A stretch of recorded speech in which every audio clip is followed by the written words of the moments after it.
नमस्कार। इस सीरीज में इंग्लिश कम्प्रीहेंशन प्रैक्टिस करेंगे और एक्सप्लेन करेंगे गवर्नमेंट जॉब और कॉम्पिटिटिव जॉब्स के लिए। एक फिल इन द ब्लैंक सवाल है। क्या बोला है? Your father use to be the principal of this college. और यहाँ ब्लैंक्स है, फिल अप करना पड़ेगा। 4 ऑप्शन है। Did he, does he, didn't he, doesn't ही। तो ये एक ऐसा सेंटेंस है जहां नेगेटिव बोल के हम पॉजिटिव चीज को बोलना चाह रहे हैं। ऐसा बात जो हम श्योर है फिर पूछ रहे हैं, और वहां अगर पॉजिटिव बात है उसको नेगेटिव सवाल कर रहे हैं, अगर नेगेटिव सवाल है तो उसको पॉजिटिव सवाल कर रहे हैं। जैसे हम हिंदी में बोलते हैं कि तेरे पिताजी तो उस कॉलेज का प्रिंसिपल था ना। ये जो था ना, ये नेगेटिव है। एक्चुअली मैं श्योर हूँ कि उसके पिताजी उस कॉलेज के प्रिंसिपल था, तो इसलिए मैं नेगेटिव पूछ के उस सवाल को पूछ रहा हूँ। अगर नेगेटिव होगा, जैसे तू तो उस कॉलेज में नहीं पढ़ता था ना, तो उसमें मैं पूछूंगा पढ़ता था क्या। मतलब मुझे पता है कि वो पढ़ता नहीं था उस कॉलेज में, इसलिए मैं पॉजिटिव सवाल कर रहा हूँ। तो यहाँ जो सेंटेंस दिया है वहाँ पॉजिटिव चीज़ें है, नॉट ऐसा कुछ नहीं है। मतलब ये पॉजिटिव है तो सवाल होगा नेगेटिव। तो मतलब ये दो पॉजिटिव है, डिड ही, डज ही, ये दोनों नहीं होगा आंसर। बाकी ऑप्शन क्या है? डिडंट ही, डजंट ही। अब देखना पड़ेगा कि इस सेंटेंस क्या टेंस में है। यहाँ यूज्ड है, यूज टू बी, मतलब पहले उस कॉलेज का प्रिंसिपल वो थे, मतलब ये पास्ट टेंस है। यहाँ पास्ट टेंस कौन सा है? डिडंट ही, मतलब डजंट ही नहीं होगा, डजंट ही प्रेजेंट टेंस है, तो इसका आंसर डजंट ही होगा। मतलब आंसर होगा 3। दूसरा फिल इन द ब्लैंक सवाल। Everyone in this world is accountable to God dash his actions। हर कोई इस दुनिया में भगवान के सामने उसको जवाब देना पड़ता है। डैश हिज एक्शन, उसके काम के लिए, उसके कर्म के लिए। तो ऑप्शन है अबाउट, फॉर, टू, ओवर। अब अबाउट को ले लीजिए। अबाउट हिज एक्शन मतलब उसके जो काम था, जीवन में कर्म था, उसके बारे में जवाब। तो ये इतना सही नहीं लग रहा है। फिर आता है टू, उसका काम का प्रति जवाब, ये भी नहीं होगा। उसका ओवर हिज एक्शन, उसके काम के ऊपर जवाब, ये भी इतना सही नहीं है।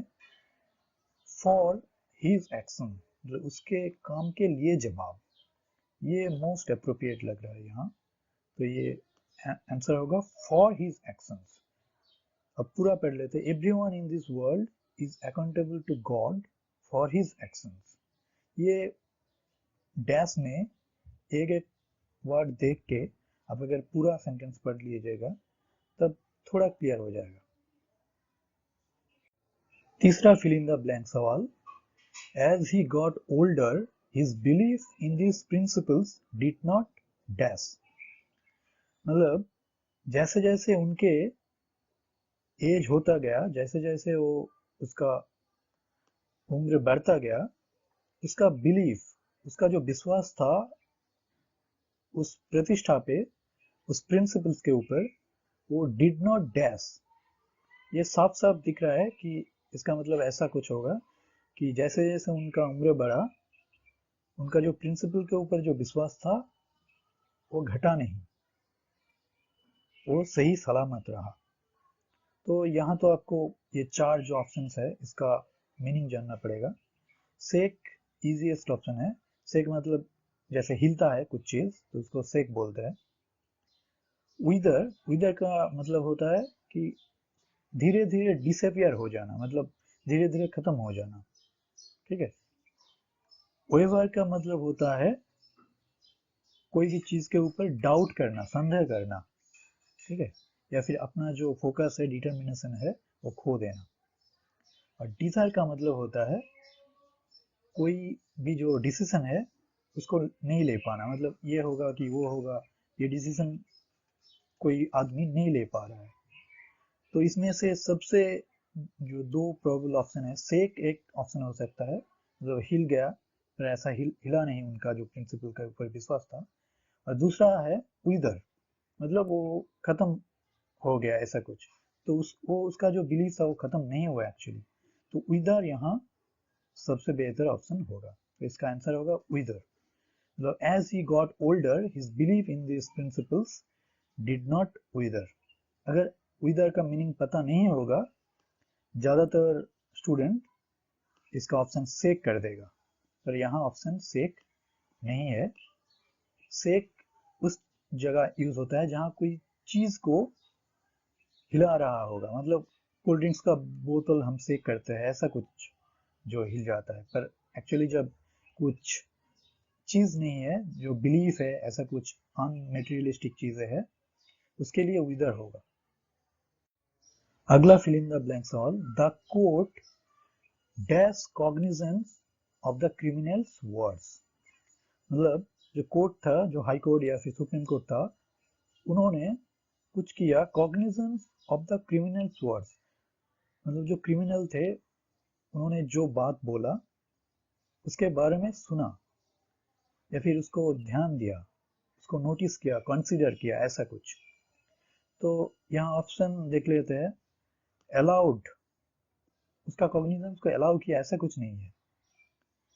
गेव कॉग्निजेंस, मतलब उसके जो वर्ड्स है उसके बारे में कॉग्निजेंस दिया, ऐसा नहीं है। कॉग्निजेंस लिया, ऐसा कुछ होगा। तो यहाँ मेड कॉग्निजेंस भी नहीं होगा, तो बेस्ट ऑप्शन यहाँ है टू कॉग्निजेंस, मतलब क्रिमिनल्स का जो बातें थी उसको ध्यान में लिया गया, तो टू कॉग्निजेंस यहाँ ऑप्शन होगा। इस सवाल में dash wins this civil war there will be little rejoicing at the victory. Rejoicing मतलब आनंद, खुशहाली। मतलब यहाँ ऑप्शन अगर देखा जाए, whichever wins, whichever जो जंग है वो कौन जीतेगा, व्हिच एवर नहीं होगा, कोई आदमी या फिर कोई टीम, ऐसा कुछ होगा। वॉट एवर भी नहीं होगा, वॉट एवर कोई चीज को बताने के लिए यूज किया जाता है। वेयर एवर कोई जगह बताने के लिए होता है, और हुएवर होता है कोई आदमी, मतलब कोई भी। तो हुएवर अगर अप्लाई यहाँ कर दिया तो होगा कोई भी अगर सिविल वॉर जीत जाए, फिर भी ऐसा नहीं कि कोई भी उसमें आनंद पाएगा या फिर किसी का भला होगा उसमें, तो ये ऑप्शन होगा हुएवर।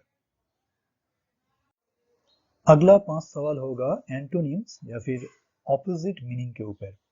इस टाइप के क्वेश्चन पे एक प्रॉब्लम है कि यहाँ कुछ सेंटेंस नहीं रहता है, एक वर्ड रहता है, उसका ऑपोजिट वर्ड जो है, उसका ऑपोजिट मीनिंग का जो वर्ड है वो आपको चूज करना पड़ेगा। तो इसलिए आपको चारों जो ऑप्शन रहता है और जो पहला जो ऑप्शन रहता है उस सब का मीनिंग जानना जरूरी हो जाता है, ठीक है।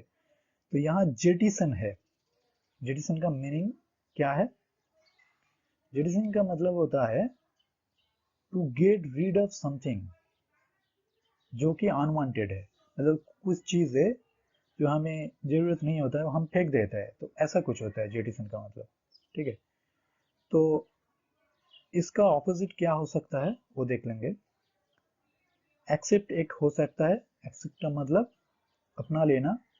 रिवॉर्ड है एक, मतलब कोई गिफ्ट दे देना, ये नहीं होगा। प्रिजर्व है उसको प्रिजर्व करना, मतलब ठीक से संभाल के रखना। कॉन्सेंट का मतलब है उसका परमिशन या फिर एग्रीमेंट लेना, तो ये भी नहीं होगा। तो यहाँ एक्सेप्ट बेस्ट ऑप्शन है। एक चीज ध्यान रखना पड़ेगा, यहाँ एंटोनिम्स में एक प्रॉब्लम होता है, हम लोग तुरंत देख लेते हैं जो और मीनिंग जो सेम रहता है, मतलब जो सिनोनिम रहता है उसको चूज कर देते हैं बाय मिस्टेक, तो वो नहीं करना। ये एंटोनिम्स है, मतलब जो ऑपोजिट मीनिंग है उसको सिलेक्ट करना पड़ेगा, ये ध्यान में रखना पड़ेगा। अगला सवाल एंटोनिम्स ऑफ एमेलियरेट। एमेलियरेट का मतलब टू मेक ए बैड और अनप्लीजेंट सिचुएशन बेटर, मतलब कुछ खराब सिचुएशन था उसको इम्प्रूव करना, उसको बेहतर करना उस सिचुएशन को, ठीक है। तो इम्प्रूव है जो सिनोनिम है, ये नहीं होगा। डिपेंड मतलब उसके ऊपर भरोसा करना, डिपेंड करना, तो ये भी नहीं होगा। सॉफ्ट मतलब कुछ ठीक कर देना, सॉफ्ट कर देना, और वर्सन हो क्या है, ये और भी खराब कर देना सिचुएशन को। तो ये ऑप्शन इनमें से सही रहेगा। मतलब एमेलियरेट का ऑपोजिट है वर्सन। अब ग्रॉट्स्क्यू का एंटोनिम्स। ग्रॉट्स्क्यू का मतलब स्ट्रेंज, ठीक है। तो इसका ऑपोजिट नेचुरल होगा, जो प्राकृतिक है। स्ट्रेंज का ऑपोजिट जो अद्भुत है, उसका ऑपोजिट नेचुरल होगा, प्राकृतिक। और जो है ये अद्भुत का सिनोनिम्स होगा, तो ये नहीं होगा, तो नेचुरली होगा।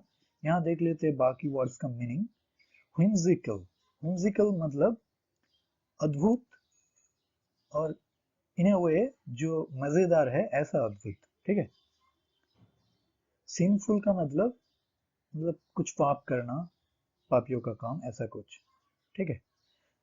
तो इस टाइप का एंटोनिम्स या फिर सिनोनिम्स के जब प्रैक्टिस करते हैं हम, तब एक चीज ध्यान रखना पड़ेगा कि जिस वर्ड्स का हम मीनिंग नहीं जानते हैं प्रैक्टिस के टाइम पे, उसको तुरंत हम डिक्शनरी में जाके उसका मीनिंग देख लेते हैं, ठीक है। ऑनलाइन भी बहुत सारा डिक्शनरी मिलता है, ऑफलाइन, ऑनलाइन। तो आप कोई भी एक डिक्शनरी ऐप इंस्टॉल कर लो मोबाइल पे, या फिर नॉर्मल जो बुक होता है डिक्शनरी, वो भी यूज़ कर सकते हैं ये सब मीनिंग जानने के लिए। तो ये बाद में बहुत हेल्पफुल होता है। अगला सवाल, इवेनेसेंट का ऑपोजिट मीनिंग। इवेनेसेंट का मतलब होता है वो चीज़ जो जल्दी खत्म हो जाता है, या फिर खो जाता है, या फिर जिसको लोग भूल जाता है, ठीक है। ऑप्शन होता है इमिनेंट। इमिनेंट का मतलब ऐसा कुछ जो होने वाला है और जो होना ही है। परमानेंट मतलब सबको पता है, जो परमानेंट है, जो हमेशा के लिए होता है, ऐसा कुछ। परवेसिव मतलब फैल जाना, कुछ चीज़ें, कुछ बुरे चीज़ें जब सोसाइटी में ऐसा फैल जाता है, या फिर कुछ डिजीज जो होता है वो फैल जाता है, तो उसको परवेसिव बोलते हैं। इमनेंट, इमनेंट का मतलब नेचुरल। तो इसमें से बेस्ट ऑप्शन है इवेनेसेंट का ऑपोजिट मीनिंग परमानेंट। इवेनेसेंट का मतलब जो चीज़ें जो जल्दी खत्म हो जाता है या फिर डिसअपियर हो जाता है, जिसको लोग भूल जाता है। और परमानेंट मतलब जो हमेशा के लिए रहता है, ऐसा कुछ। तो ये ऑप्शन होगा परमानेंट। आखिरी सवाल, डिवियस का एंटोनिम। अब देखेंगे डिवियस वर्ड आ रहा है कहाँ से। डिवियस आ सकता है डिविएशन से, मतलब कुछ डिविएट कर गया, अपना जो रास्ता था उससे भटक गया, ठीक है। तो इसका ऑपोजिट स्ट्रेट हो सकता है। स्ट्रेट मतलब सीधा, इधर उधर नहीं भटका, पूरा सीधा जा रहा है, ऐसा कुछ। सिंपल का मतलब साधारण, ये नहीं होगा। सुपरफिशियल मतलब कुछ ऐसा चीज़ है जो बाहर से मतलब बहुत ज़्यादा मतलब दिखाता है, पर अंदर उसका इतना कुछ नहीं है, तो ये भी नहीं होगा। ऑब्वियस मतलब जो ऑब्वियस है, जो होने वाला था, होने वाला है, ऐसा कुछ। तो इसमें बेस्ट ऑप्शन स्ट्रेट रहेगा।